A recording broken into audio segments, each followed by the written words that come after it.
So we're rolling, so if I could just get you guys to introduce yourselves really quick to the camera. Yeah, I'm Daniel Smith, senior producer on Ori and the Will of the Wisps, and I've been working with Moon for quite some time, about 8 years now, and helped ship Blind Forest, Definitive Edition, and now Will of the Wisps. I'm Gareth Coker. I wrote all of the music for Ori and the Blind Forest, and I wrote all the music for Ori and the Will of the Wisps. Ori and the Blind Forest comes out. It's across the boards. Like, critics love it, fans love it. It's a huge hit. No pressure for the sequel then, right? What have you guys done to kind of improve upon the game while still keeping the essence of what people loved about the original game intact, you know? Like, how are you walking that line, and like, big of a concern was that? No, it's a great question. You know, honestly, I think we were just very humbled by the reaction to Blind Forest. Definitely loads of hard work went into creating that game. And we really set out to like create the best experience we possibly could. That meant all of us contributing, you know, to the best of our ability to create the best designs, the best visual aesthetic, the best music. And yeah, we did set a bar. Going into Will of the Wisps, I think we had a lot of reference to like how well Blind Forest did and the types of things we wanted to improve on. It was really important that we listened to our community, and we have the best community in the world. Really important that we really listened to all of the things that people really truly loved about Blind Forest and bring some of those elements forward, while also introducing, you know, quite a few new mechanics and features into Will of the Wisps. And the challenge was to really make a lot of those new systems coexist with you know, the things we brought from Blind Forest, and to actually make a lot of the new systems feel like they really always belonged in Blind Forest. And then, like, from a music compositional standpoint, I imagine you get a lot more resources when it comes to a sequel, so you can start making demands. Like, I'm not saying you're going to be like, get me the London Philharmonic Orchestra, but maybe you did. You know, maybe now you have the money. So That's really funny, because that's exactly what we did. Yeah, that's a good place to start. So one of the main things I was looking at with the music was just to improve the production value, because we did have more resources, thanks Microsoft and Moon. So we recorded at Air Studios in London, which in my opinion is the best sounding room in the world for recording soundtracks. It's where Inception and Interstellar were recorded, and all the Bond films, and like it's a long list of amazing soundtracks, because there's a very unique sonic signature. Then we hired the Philharmonia Orchestra, which was just a significant difference in size mainly. The first game, at its largest, the orchestra was 40 players. This time we had 72 players in the orchestra. Another thing that we got to do that we didn't get to do on the first game was have a real choir. In the first game, it was all digital samples, but this time having a real choir, especially in the moments that you truly need to have impact, it really can be felt in the final recording. So just having all of those things combined really helped. I mean, really kind of makes my life a little bit easier, because like those players are really good, and they can execute like my vision to the highest possible level. So yeah, just having that increased scope was really awesome. Now, you mentioned like the impact, the emotional impact. You guys don't pull any punches. Like, right off the bat, you're going for the feels here, you know? You've got this little baby bird with a broken wing, you know, and like all your friends from the like first game are trying to help him out. Yeah, you know, we left some breadcrumbs to the end of Blind Forest with an egg, and as you can see, there's continuity. The first thing that you witness in Will of the Wisps is the egg hatches, and out comes Coup. You know, and inclusion and diversity is just really important. It's a big deal for us. So you notice that Coup has a disability, and regardless, she's surrounded immediately by a family who completely love her. Yeah, and you know, another thing regarding storyline, it was critical in the first game that we have story representation that was very emotionally impactful. Get your tissues ready. Like, you know, we're expecting people to have the same attraction to how emotional the storytelling is in Will of the Wisps. And you know, we've gone to great lengths really to up the ante in terms of our storytelling. We have some very, very talented writers, and you know, I think we're just really proud with the way things have turned out, and ultimately, video games can very much be an interactive art form, and I just feel great about we're at the end of our 4-year journey, and we hope people just love Ori and the Will of the Wisps equally as much, if not more, than Blind Forest. I just want to expand on what Dan said. I think it's really cool that we were able to achieve what we achieved on Blind Forest with just 4 characters, and so something we were looking at on this game is like, well, let's give the people what they want. Let's give them more characters, and yeah, in this game, there's just so many characters with their own stories and with their own arcs and their own quest lines, and that just allows our animation team and our storytelling team to just do more and make the world feel way more alive. Yeah, I'm kind of intrigued by these meerkat-looking creatures that keep popping up everywhere. Everything definitely seems to draw its anthropomorphic influence from real life creatures, but you've definitely taken your own angle on it and made it unique and created some very interesting characters here. Yeah, definitely. I mean, you probably noticed everything is very fantastical in the game, but yet has very human qualities. I think ultimately we've been very inspired by stories that have sort of the same representation, things like Lion King and the Iron Giant.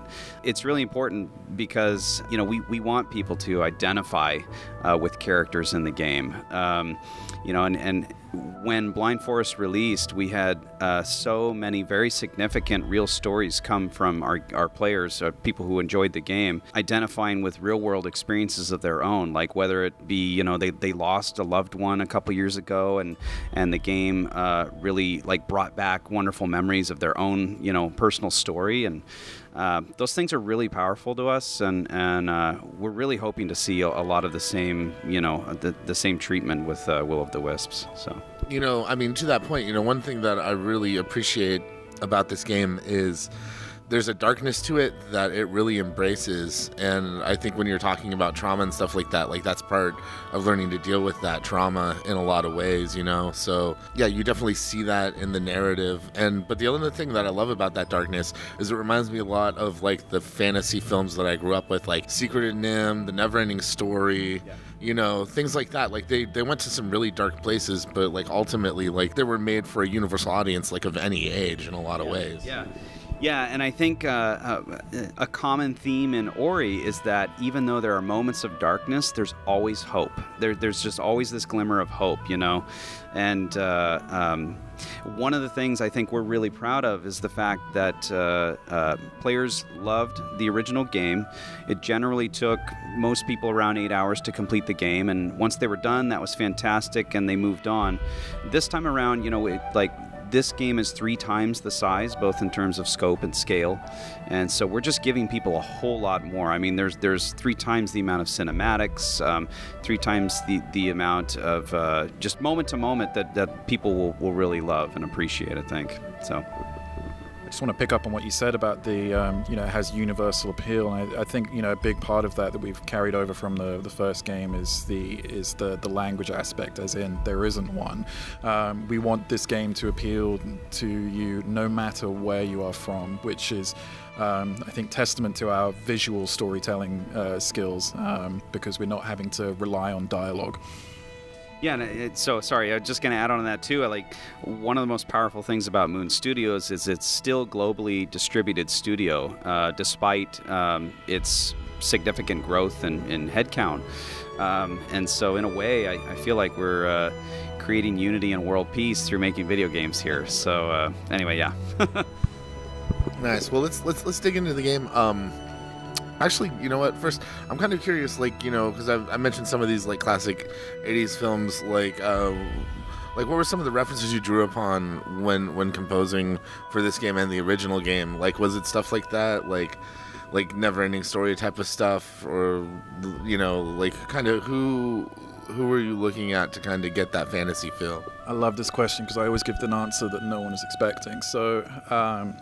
So when I'm doing a soundtrack, especially for a game like this, which is a completely new world, I actually make it a point not to listen to soundtracks and not to become too influenced by things that have already been created. So I am looking for the most esoteric stuff. I'm not talking like going to heavy metal or anything like that, but like world music is obviously a big thing, especially in a game like this, where there's so many different environments.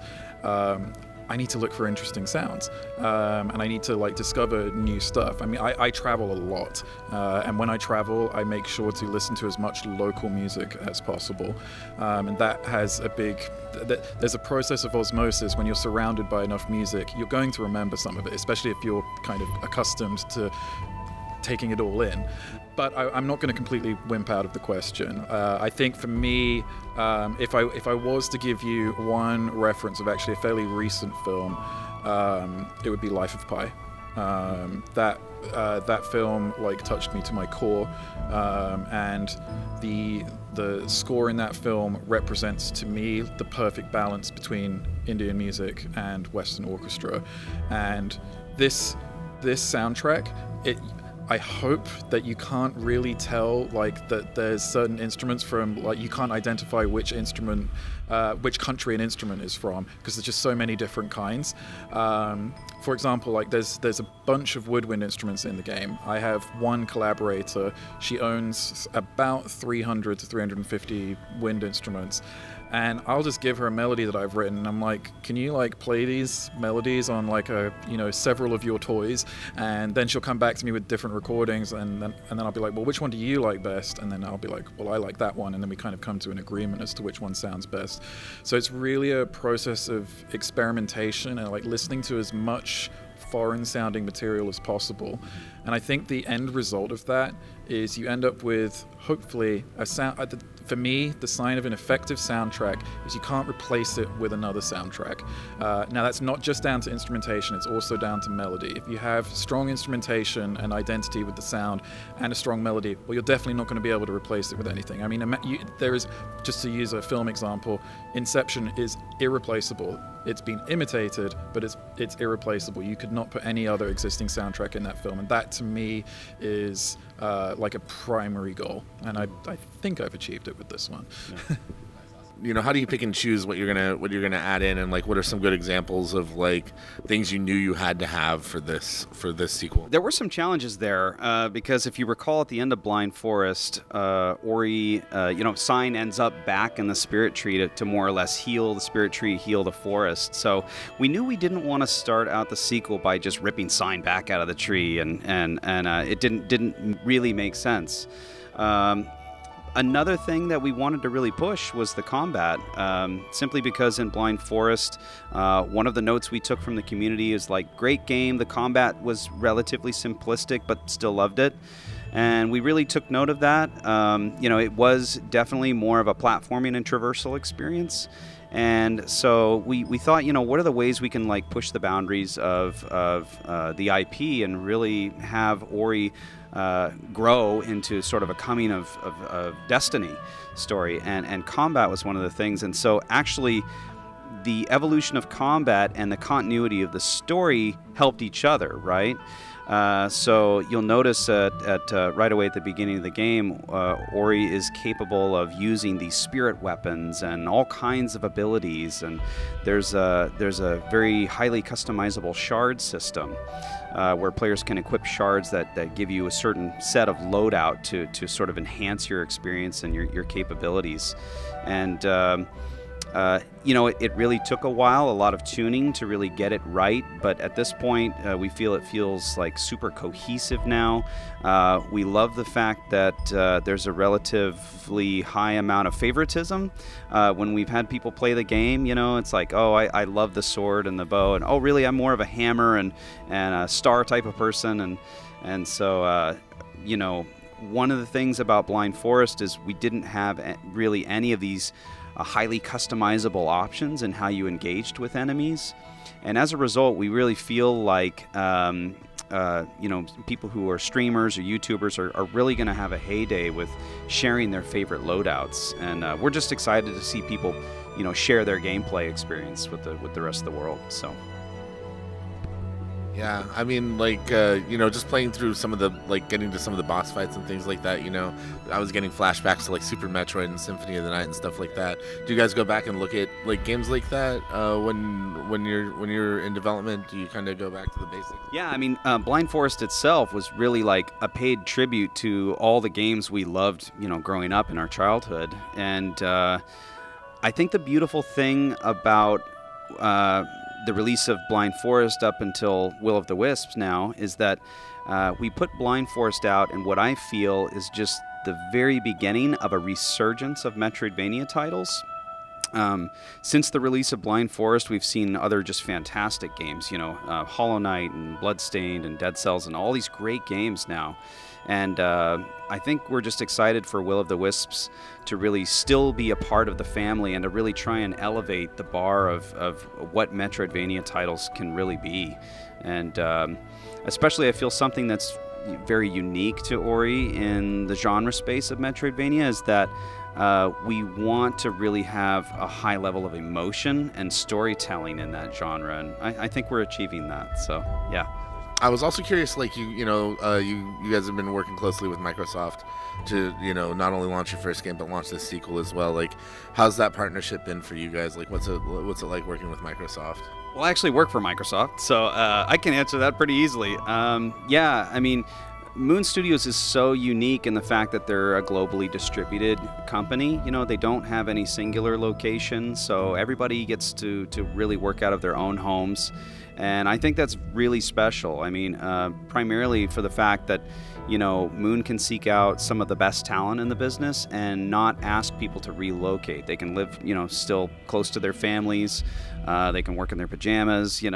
I think that's really unique and special about Moon.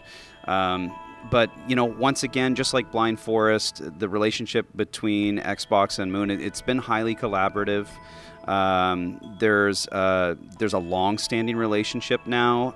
It's predominantly a lot of the same members and crew on both sides, and so yeah, it's once again been an awesome partnership, and I think the title will stand for itself. We love how it's shaping up. So.